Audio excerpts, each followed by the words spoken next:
'Tis the season to shine with H&M. Discover the holiday collection and find fashionable pieces for your wardrobe or for under the tree. Get inspired and dazzle with this year's glam. From tuxedo styles, bow detailed pieces, impressive prints, and more. From unforgettable looks to unforgettable gifts. With fashion finds to home decor, find it all at H&M. Treat your loved ones and yourself this season. Shop in-store or at hm.com. This episode is brought to you by Vital Farms. Isn't it bullshit to have to question where your food comes from? At Vital Farms, you can trace your pasture-raised eggs all the way back to the source, the pasture. On the side of each pasture-raised carton of eggs, you'll find the name of the farm where your eggs were laid. And when you look the farm up on their website, you'll get a peek at all the sunshine, fresh air, and open space the hens enjoy. Learn more and find out where to buy them at vitalfarms.com. Vital Farms, keeping it bullshit-free. This episode is brought to you by Shopify. That's the sound of switching your business to Shopify, the global commerce platform that supercharges your selling. Harness the best converting checkout and same intuitive features, trusted apps, and powerful analytics used by the world's leading brands. Stop leaving sales on the table. Discover why millions trust Shopify to build, grow, and run their business. Sign up today for your $1 per month trial period at shopify.com/tech23. This episode is brought to you by Kia's first 3-row all-electric SUV, the Kia EV9, with available all-wheel drive and seating for up to 7 adults, with a 0 to 60 speed that thrills you 1 minute, and available reclining lounge seats that unwind you the next. Visit kia.com/EV9 to learn more. Ask your Kia dealer for availability. No system, no matter how advanced, can compensate for all driver error and or driving conditions. Always drive safely. This episode is brought to you by Klaviyo, the platform that powers smarter digital relationships. With Klaviyo, you can activate all your customer data in real time, connect seamlessly with your customers across all channels, guide your marketing strategy with AI-powered insights, recommendations, and automated assistance, deliver experiences that feel individually designed at scale, and grow your business faster. Power smarter digital relationships with Klaviyo. Learn more at klaviyo.com/Spotify. That's KLAVIYO.com/Spotify. Welcome to the HCI family of podcasts. We're your source for personal, professional, and organizational growth and development. We share our own original research, explore industry trends, and interview executives and thought leaders from across the globe. Join us for practitioner-oriented content around all things leadership, HR, talent management, organizational development, and change management. Maximize your personal and organizational potential with the HCI family of podcasts.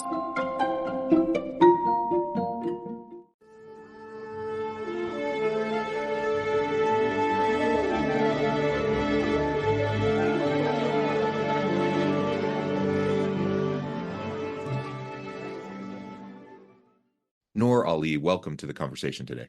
Thank you, John. It's such a pleasure to be here. Thanks for the opportunity. It is a pleasure to be with you. You're joining us from Tampa, Florida. I'm south of Salt Lake City in Utah. And today we're going to be talking about the future of healthcare generally, but zone in and zoom in more specifically on health insurance and really what this means for employers and employees within an organizational context. As we get started, I wanted to share Dr. Noor's bio with everybody. Noor Ali is a Bangladeshi-American medical doctor turned health insurance expert from New York City. She currently runs her own health insurance consulting practice out of Tampa, offering healthcare insurance strategy to entrepreneurs all over the country.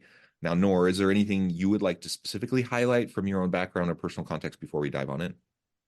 No, this is fantastic. Let's go. Let's start the conversation. Okay, well, let's just because I'm curious, this kind of career transition that you've gone through, if you could just speak for a moment about, transitioning from the practicing medical doctor space to health insurance consultant. Sure.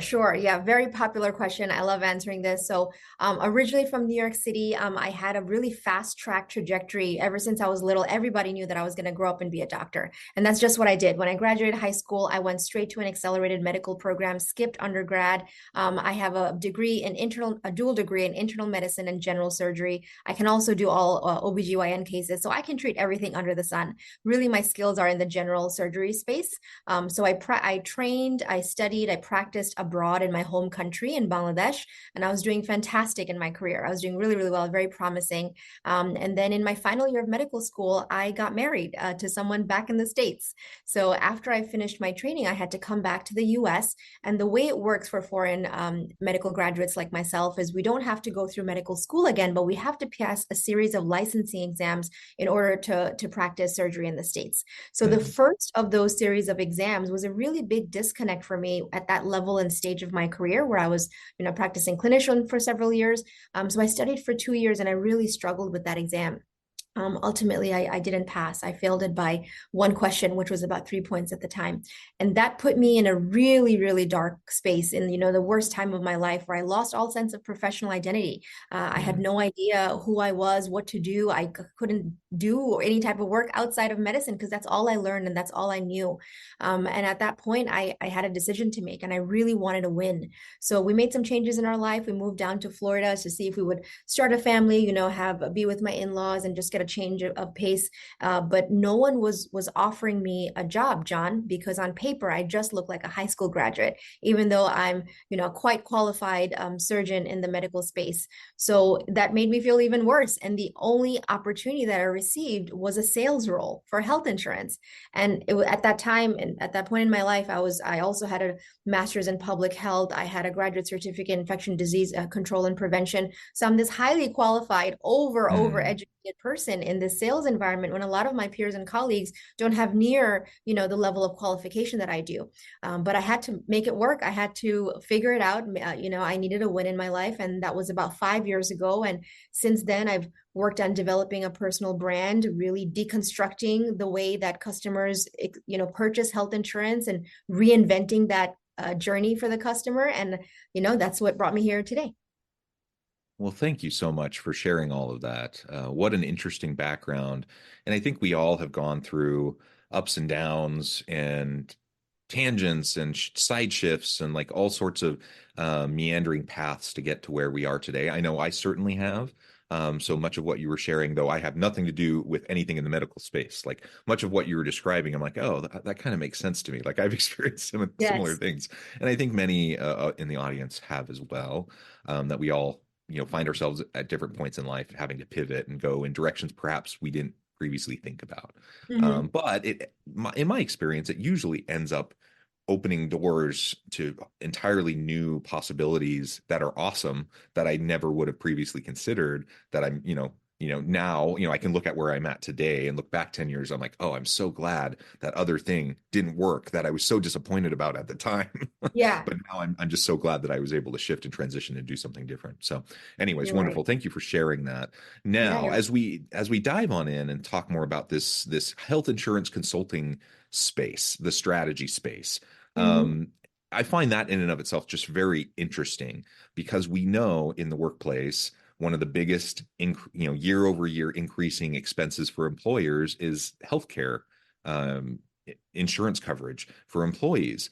And I haven't looked like super recently, but it seemed like every year was going up 30+% in terms of the cost to the employer. And that has been for increasingly kind of watered down coverage. So poor coverage with more expense placed on the employee, and it's still so expensive for the employer. And that's been the dynamic in the US for so long that we really do have to think strategically about how we're going to offer the best possible benefits in a sustainable way. Yes, fantastic observation, John. And you're absolutely right. That is the trend that we've been seeing, and it's a major issue, right? The value that I provide as a health insurance strategist or consultant is really boiling down to the core of insurance and problem solving, and that word is risk, right? The reason that things can be expensive or feel out of control, or where you're feeling like you're not getting enough value for your money for that premium dollar you're paying, is because you're not optimizing risk enough. And that's what the insurance companies are doing. And that's their job, is to minimize their risk, even though they're in the business of risk, collect as much premium as possible and pay out as less claims as possible. So we take that same model of that risk analysis, and I take it and I put it on the consumer side. And I say, well, how do we leverage the position that you're at right now, where you live, live, what your income level is at, what stage of business you're at, what are your medical needs? Are you trying to get a surgery, or just going in for once a year checkups? And combine that with that level of medical risk and see if we can optimize and get a plan that's going to leverage that situation. So that's really the crux of my work and what I like to do. Now, you mentioned the context of big employers and employee-employer relationship. That sometimes is hard to beat and battle, because if you are working for a large corporation that's over 50 employees, that risk is diluted enough where you're probably going to get the best deal that you can possibly get. What my role is really, if you don't have access to those great employer or corporate benefits, and you have to figure out health insurance for yourself, or you have a much smaller team that you're part of where they cannot dilute that risk and give you competitive health insurance benefits, that's where really I come in and do that individual risk assessment. Yeah, interesting. And I'm thinking back to kind of the earlier days. So I'm a professor, right? And so now for the last 15 plus years, I've been at a university and I have tremendous coverage. Like it's probably about as good as I could hope to have anywhere. Right. And so I'm really appreciative of that. But back, if you go back in time further, when I was going through grad school and PhD and all of that, and I had a small young family, and we looked into doing university coverage, the university provide healthcare coverage, and it was still really expensive and not particularly feasible for us. So we ended up actually doing individual coverage, which was crazy expensive, but less expensive than what it would have been for family coverage through the university. And yeah, it was hard. Shall I just say, like, this was at a time in our lives too, where we were, I have 6 children, so we were having babies, and it was expensive. It was hard, difficult to navigate, because there's just so much kind of confusion in the space. It's so much like apples to oranges comparisons, and like all of that was so hard. And I have to admit, once I finished my PhD and I got my first professor job, I'm like, sweet. One of the biggest headaches of my life has just gone away. But a lot of people don't find themselves in that space. They find themselves where I was, over 15 years ago. Or like you said, maybe they're an entrepreneur and they're providing their own coverage. Maybe you're a small startup and you only have a dozen employees. And it's a totally different ballgame when you're talking about not being able to dilute the risk like you've mentioned. No, thank you for sharing that story. Many people share that perspective, John, when they have to figure it out for themselves and their family, and they just don't know either where to start or what to do. And I love that you use that term. It's not an apples to apples, it's an apples to orange comparison, which makes it even more harder. Yeah. So what are some of those things that you focus in on when you're having these conversations with individuals or families that are trying to assess what's going to make most sense for them?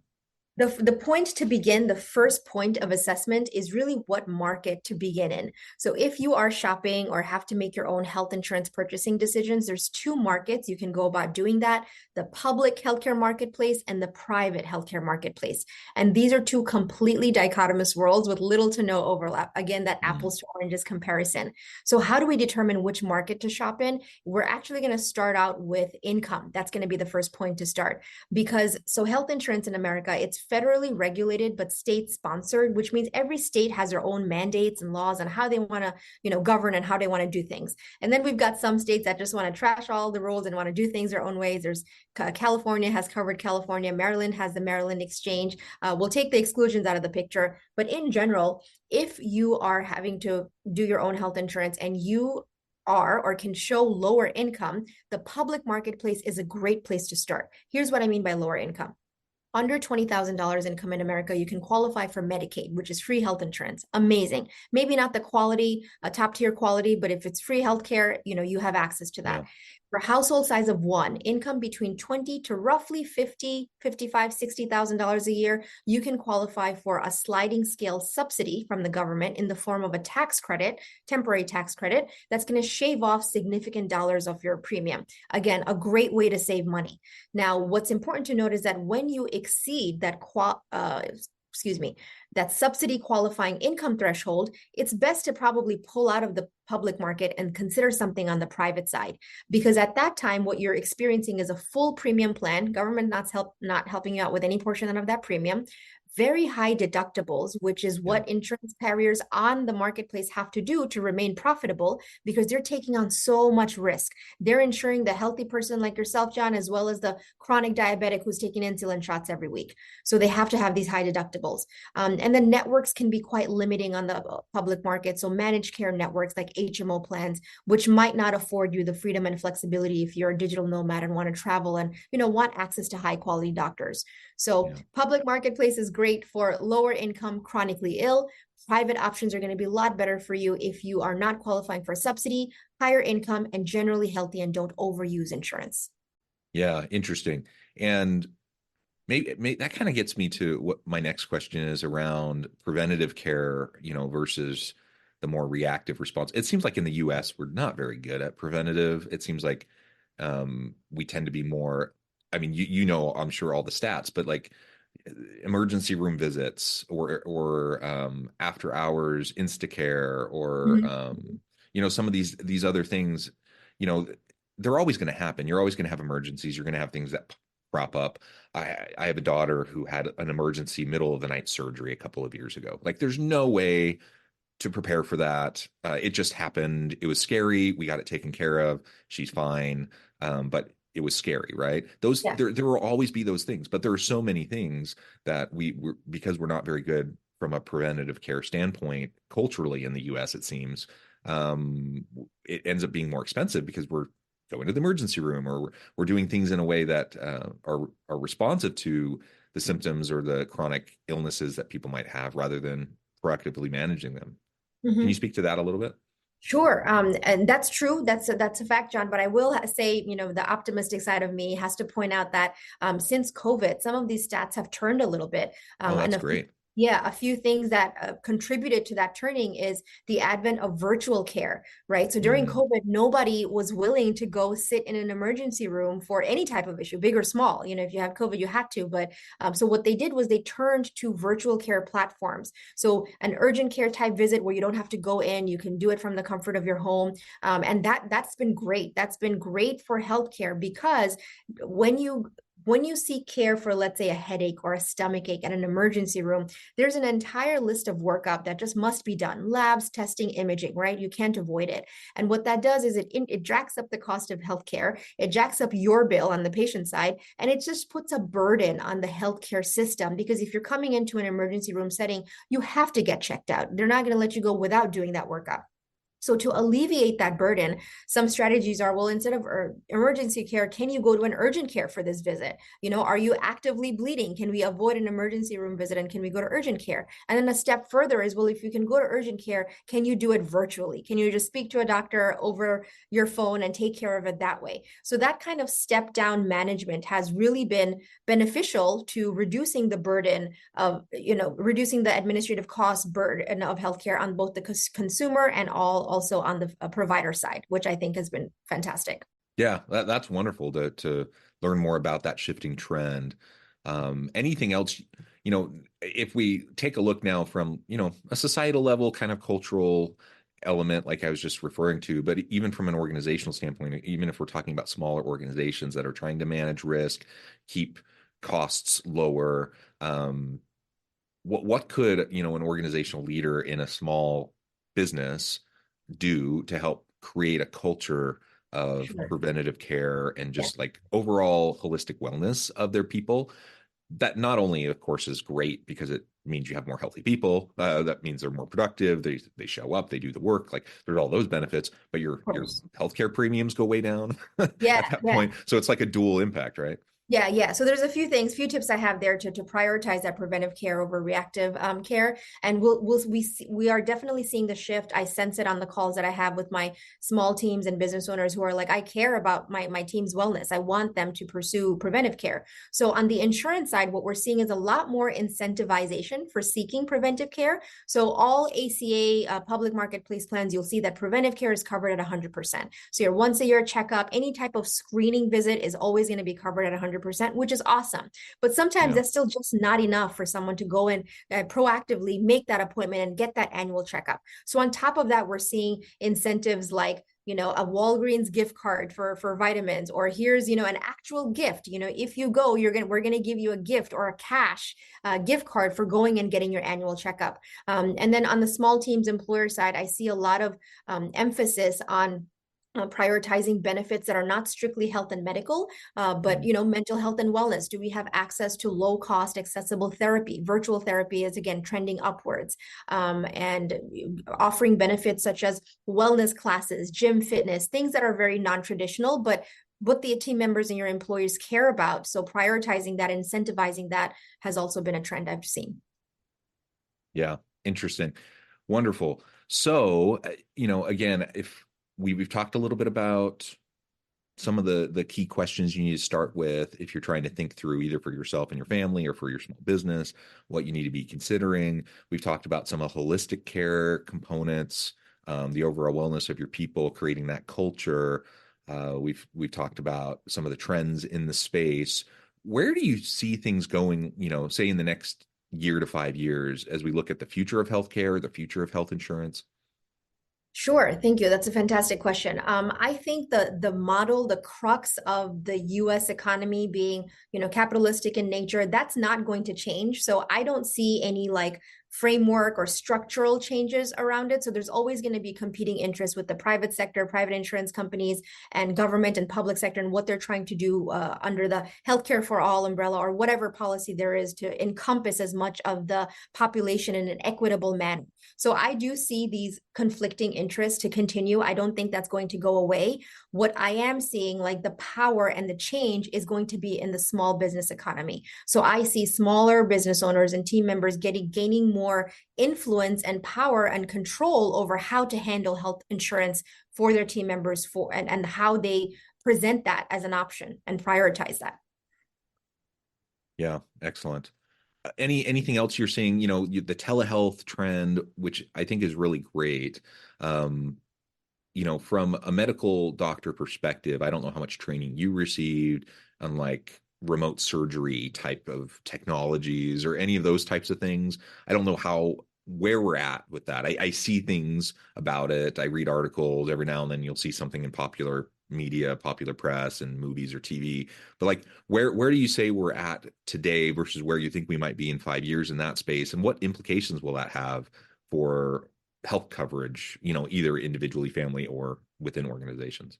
Sure. I don't know if I'm the best qualified to answer this, John, because my training where I received, if you know anything about Bangladesh, it's a very, very low resource country. So I've gotten tremendous clinical practice, but I was trained to treat with my hands, not technology. So there was a point in my career where I didn't have access to digital x-rays or any type of high-tech imaging, and I had to diagnose and treat with my hands. I had to diagnose liver disorders just using my hands, or any type of GI disorders. So I might not be the best qualified to answer this question personally, but what I am seeing is AI. I think I would be remiss if I didn't bring this into our conversation in healthcare, and the role of AI in healthcare. What I see is, I think it can be a great diagnostic tool, but at the end of the day, the patient-doctor relationship, it has to go back to patient-centric, heart-centric, and using your hands to touch and heal. I don't think we should be using AI to treat. It may be helpful in diagnosing, but there's a line, there's a margin where we have to say that, okay, let's go back to the basics. The reason that we're in this profession, or the patient has come to us, is to be taken care of, treated with love and care. And I don't think there's any space for AI after that point. Yeah, and from the diagnostic standpoint, that's really interesting, and to inform, a doctor's analysis of, say, I do a CT scan or something like that. Doctors are trained to notice, very detailed, specific things, and I want their judgment involved in that evaluation. But if we can have AI that also is trained specifically towards understanding and interpreting, those outputs, that's great, because it's essentially a second set of eyes, and I can. It seems like that's only going to be helpful, especially if we have healthcare shortages, staff and doctors and nurses and all of that in the U.S., which I think that's still a predominant challenge that we face, and so trying to find a way to couple the human side of the doctor-patient relationship and the care that is received with the efficiencies and the productivity gains of utilizing various technologies and AI seems like a really great thing. And it seems like that would help to reduce the cost of visits and of procedures and diagnostic procedures and such. Maybe that's overly naive and optimistic of me to think that that would reduce the cost. I don't know. Thoughts along those lines? Um, I think it's too early to predict, or I don't know if, I mean, I can present a hypothesis. I just feel like it's not a very sound or educated hypothesis. In theory, sure, it sounds good, but if that AI usage for diagnostic is leading to downline problems where one, you're not really solving the problem because you're misdiagnosing, or two, you're not from a practitioner, a medical practitioner standpoint, you don't know enough about your patient to feel confident in the decision of your treatment, then we're back to square one. What was the point of using AI to diagnose where you don't feel confident with that diagnosis? And I know as a care provider, as a medical practitioner, I'll get a report from a radiologist, but at the same time, I'll say, please send me the imaging as well, so I can take a look and I can make sure, did the radiologist miss something that maybe my interpretation wouldn't miss? So taking my perspective into it, I don't think there's going to be a huge, difference or jump. I think it can be additive, but I don't think it's going to replace anything. Yeah, great. And I'm wondering if the U.S. system of healthcare and insurance is a bit unique in the world. I'm wondering if you are noticing any shifts and trends in terms of like the systemic approach to how the system is here in the United States. And if you again, this is crystal ball prognosticating. Yeah. We don't know, right? But any thoughts on like where we might see changes happen within the system and the structure of healthcare in the U.S. and what that means for insurance moving into the next half decade? Yeah. I think I touched on this a little before. I actually don't predict any systemic changes in healthcare because of the economic framework that we're in, John. So being part of a capitalistic economy, we're always going to have these conflicting interests with private sector, private insurance companies, and government policy trying to come up with an equitable solution under healthcare for all. And because of this conflict, I don't see any systemic changes. I feel like it's just going to be in this gridlock that we've experienced. And again, that's just going to shift the power to that small business economy where there's a lot more creative space to play and come up with creative solutions, right? Where they're not locked in by these monopolized companies and these big policy that's going to impact at a higher systemic level. Yeah. And I sure wish things like healthcare haven't become so politicized. We're so polarized. And this is a problem. This isn't a political podcast. I don't want to get into politics, but I think about myself and my own kind of politics and social views and such, and how that compares with, say, my father. And we don't agree on much. I mean, there's a lot that we have strong differences of opinion about. But when it comes to healthcare, and he has lots of, he's older, he has lots of challenges and health issues and such. I mean, he pretty much agrees with me, on the challenges and the frustrations and the limitations of like our current system, and he would love to see change. And so it's like one of these things that I think there's a lot of agreement throughout the U.S. around the challenges with our current system. Yet it's become so politicized, it's become so polarizing, and there's so much gridlock in Congress. Like, I just don't even know how we can move forward, and anytime soon with that. Yeah. And because of the monopolies, I'm not so sure how quickly we can move forward, in terms of the marketplace responding and reacting and adjusting. And so I want to be optimistic about it. And maybe it is, these smaller startups and smaller offerings that are, more creative and innovative, different approaches, completely different approaches that are going to be the answer to some of this gridlock and some of these challenges. I sure hope so. Because I want people to be healthy. I want people to have care. I want people to live their best lives and to be productive employees and to help their organization succeed. Like, it's in everyone's best interest to have that. And so hopefully we can find a way to get to that place, as a society, as a country, and within organizations. Hopefully we can do that as well. Well, Noor, this has just been a great conversation. I know there's so much more we could talk about. This is a really complex issue, but it's a great thing to explore and to just think about. And I would really encourage anyone listening, whether it's your own individual or family care, whether it's in your organization, take the time to pause and think about the quality of the care and the expense behind the care that you're receiving. Think about the culture of holistic wellness within your organizations, within your home, and what you can do, strategically to really bolster that. It's going to be to everyone's benefit if we can accomplish that. Nor, before we wrap up, I just wanted to give you a chance to share with the audience how they can connect with you, find out more about your work, your team, and then give us the final word on the topic for today. Thank you so much, John. This was a fantastic conversation. I just want to say how much I want to honor and appreciate you for asking me these questions. It means a lot to me that you value my opinion and my perspective on healthcare. So if you guys want to reach out to me for a health insurance consultation, if you've got a tough problem and you don't know what to do, I'd be more than happy to help you with that strategy. It all starts with a 15-minute consultation with me. You can find more information about my services and how I can help you on my website. That's drnoorhealth.com. drnoorhealth.com. I'm also very active on social media, so find me on LinkedIn, follow me on Instagram. You can follow my life and stories on Instagram at dr.noorhealth. That's it, Dr. Noor Health. Wonderful. Noor, thank you so much. It's been a real pleasure. I encourage the audience to reach out, get connected, find out more about what Noor can do for you. And as always, I hope everyone can stay healthy and safe, that you can find meaning and purpose at work each and every day. And I hope you all have a great week.